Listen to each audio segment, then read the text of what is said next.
Vox Pop a enquêté en Belgique où une des plus grandes sociétés de conseil au monde, McKinsey, participe activement à la refonte du système scolaire. Bonjour, tu as déjà signé la pétition contre l'avenue de McKinsey? Il y a vraiment une idée de McKinsey de venir pour pousser dans leur sens de l'enseignement. Faut-il laisser les entreprises privées entrer à l'école? J'ai posé cette question à Nathalie Mons, sociologue et présidente en France du Conseil national de l'évaluation du système scolaire.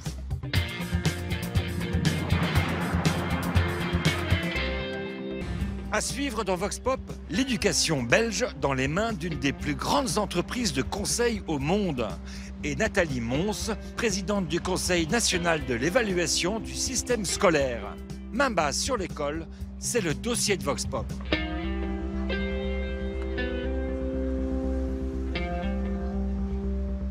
Nous ouvrons maintenant un dossier hautement polémique, celui de la place des entreprises privées dans l'éducation. Un peu partout en Europe, les systèmes éducatifs sont sous le feu des critiques. Mauvais résultats, professeurs démotivés, crise des vocations. Mais de plus en plus, des entreprises privées semblent vouloir trouver des solutions. Faut-il les laisser faire? Pour ouvrir ce débat, notre partenaire News République vous a posé une question. Pensez-vous que les entreprises doivent participer au système d'éducation nationale de votre pays ou ne doivent pas s'en approcher? Vous avez été plus de 23 000 Européens à répondre et plutôt en faveur d'un partenariat entre l'éducation et les entreprises à 47%. Certains de nos voisins européens ont fait un premier pas vers la privatisation des écoles. C'est l'heure des correspondants. Here in the UK, new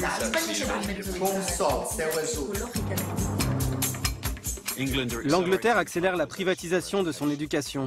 Le gouvernement souhaite que toutes les écoles deviennent d'ici 2022 des académies. Ce sont des écoles publiques, financées par l'État, mais dont la gestion est confiée à un partenaire privé. Une entreprise, une université, une association de parents ou un groupe confessionnel. Les premières académies ont été ouvertes en 2002 pour les collèges et les lycées et dans des quartiers ayant de mauvais résultats, avant d'être étendues en 2010 à tout type d'écoles. Aujourd'hui, 13% des écoles primaires et 60% des écoles secondaires ont ce statut, aux grandes dames des syndicats d'enseignants, car elles décident elles-mêmes du salaire des personnels et ne sont pas obligées de suivre les programmes de l'éducation nationale. Autre source d'inquiétude, l'absence de contrôle au niveau financier. En 2014, le Guardian a révélé que certaines académies ont versé des millions à leurs dirigeants et aux sociétés de leurs proches.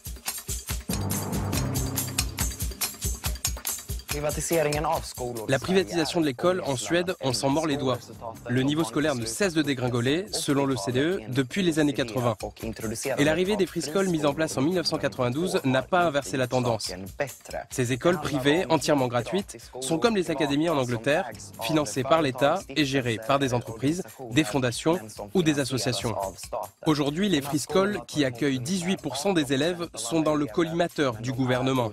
Ils reprochent à certaines d'entre elles d'embaucher un nombre insuffisant de salariés et des enseignants de moins bonne qualité. Bref, l'État les accuse de vouloir maximiser leurs bénéfices au détriment des enfants. La principale entreprise dans le domaine éducatif, Academedia, est même entrée en bourse en mai dernier. Faute de pouvoir s'y opposer, le gouvernement a décidé de plafonner les bénéfices des écoles privées et de les obliger à réinvestir dans l'éducation plutôt qu'ailleurs.